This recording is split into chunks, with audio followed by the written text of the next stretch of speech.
Pemirsa, pemerintah memasuki tahun 2026 dengan arah baru pembangunan infrastruktur. Namun ambisi ini ada di tengah gejolak ekonomi global, tekanan fiskal, dan juga kondisi geopolitik yang tidak pasti. Pertanyaannya, sejauh mana infrastruktur mampu menjadi solusi bukan sekedar proyek besar. Kita bahas selengkapnya dalam arah infrastruktur 2026, integrasi atau sekedar ekspansi. Kita langsung saja ke slide yang pertama. Ya, dalam taklimat awal tahun yang dipimpin oleh Presiden Prabowo Subianto, di mana pemerintah menegaskan arah pembangunan infrastruktur pada tahun 2026.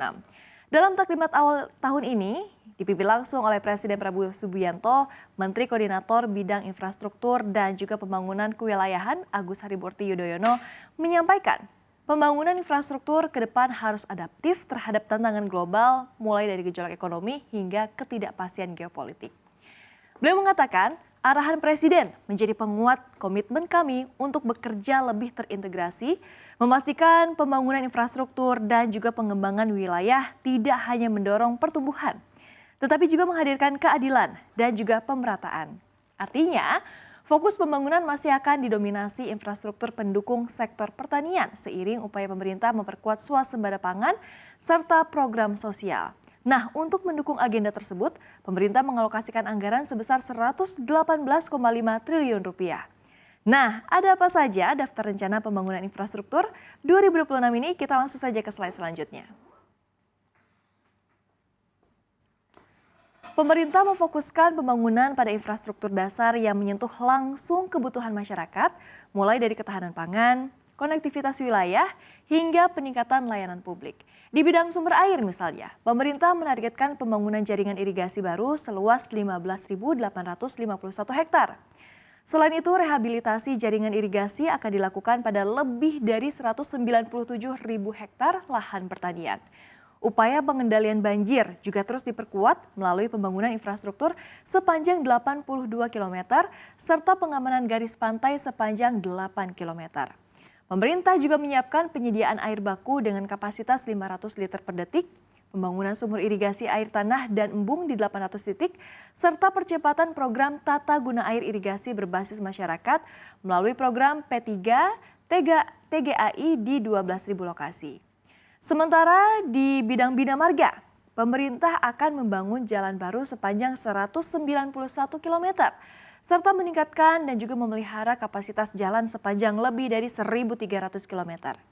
Pembangunan dan duplikasi jembatan dilakukan sepanjang 1.734 meter, dengan preservasi jembatan mencapai 31.000 meter dan penggantian jembatan sepanjang 964 meter. Sebanyak 105 unit jembatan gantung ini juga akan dibangun untuk membuka akses wilayah terpencil. Selain itu, pembangunan flyover dan juga underpass ditargetkan sepanjang 363 meter. Serta pembangunan jalan tol dengan dana APBN sepanjang 28,19 km. Preservasi rutin jalan dan jembatan ini juga akan terus dilakukan masing-masing sepanjang 46.000 km dan 531.000 meter. Di bidang cipta karya pemirsa, pembangunan dan peningkatan sistem penyediaan air minum ditargetkan mencapai kapasitas 918 liter per detik dengan perluasan hingga 49.000 sambungan rumah.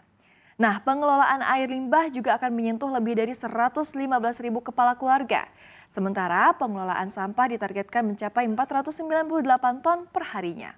Pemerintah juga mengembangkan kawasan strategis seluas 150 hektar, di mana program pengentasan kemiskinan ekstrim di 11 lokasi, serta pembangunan gedung seluas hampir 40.000 meter persegi.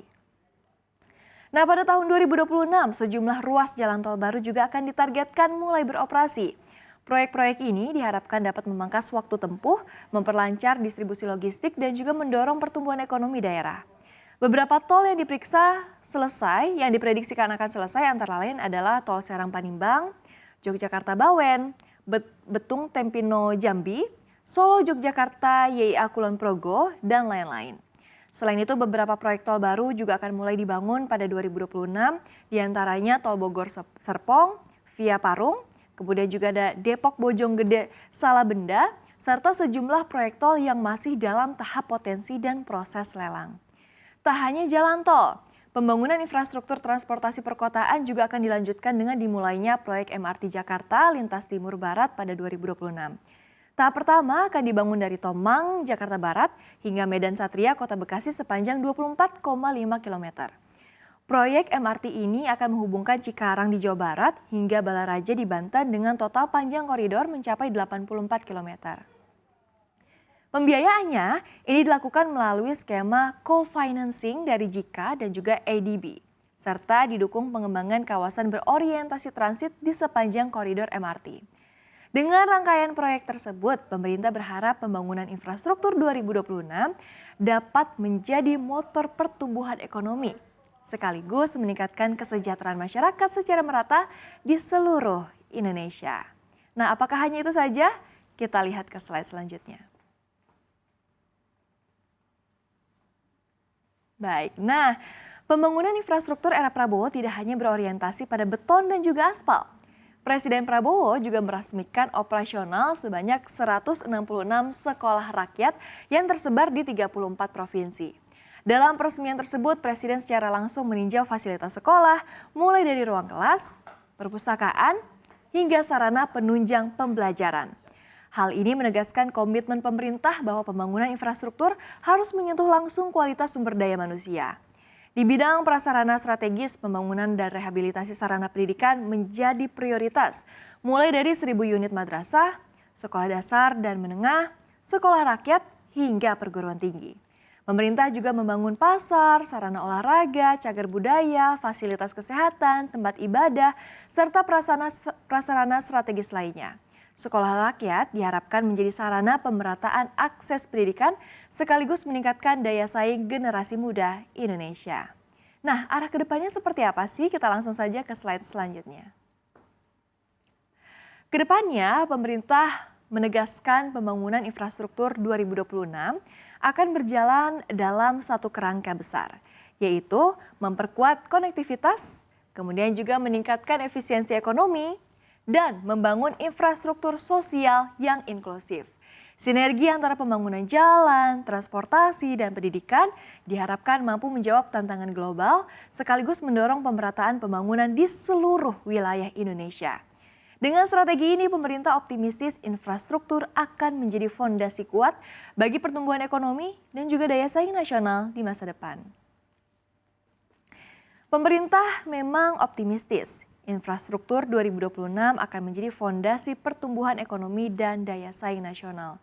Namun optimisme ini perlu diiringi pengawasan ketat agar proyek infrastruktur tidak berhenti pada target fisik saja, tetapi benar-benar menekan biaya logistik, memperluas akses pendidikan, dan juga meratakan pembangunan.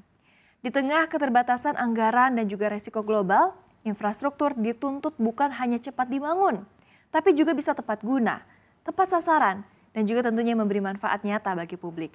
Karena jika tidak, ambisi besar infrastruktur 2026 beresiko hanya menjadi beban, bukan daya dorong bagi perekonomian nasional.